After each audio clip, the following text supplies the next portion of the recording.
So I think Bobby Kennedy and Jay Bhattacharya are absolutely dedicated to radical transparency. They're not getting much help from the career staff. The career staff is going to try and continue to hide this, bury it, cover their tracks, okay? Cover their wrongdoing. The career staff at HHS and NIH? Right, and CDC. So finally Bobby just got fed up with it and just forced a data dump. So we got about more than 8 million pages of information, not sorted, not targeted like we target our subpoena and our information requests. So now we've got to sort through more than 8 million pages of information. We use search terms. So one of the first ones we did was myocarditis. Found out immediately that by May of 2021, they had detected a safety signal in myocarditis, but they didn't warn the public. They knew in February Israel was already reporting this. So we did our first hearing on the way they hid the safety signal on myocarditis, which is one of the more famous adverse events that people admit to.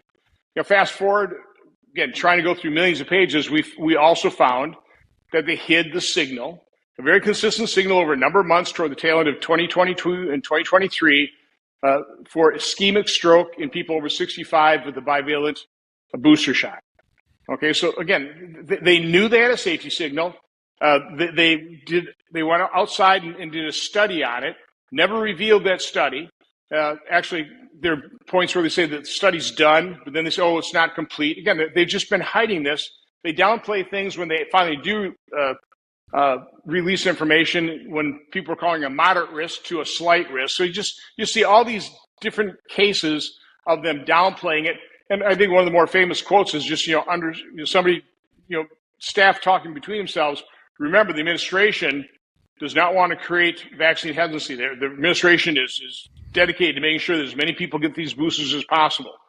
So that's what was driving all of this. Get as many of these injections in as many people's arms. Don't create vaccine hesitancy. In other words, don't tell people the truth because they know the truth.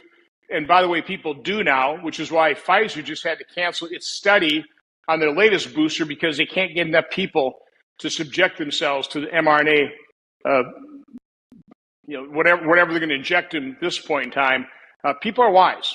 When you got Rasmussen reporting what about a quarter of Americans think they know somebody who died from the COVID shots, people are becoming wise again because independent journalists, not because of mainstream news media.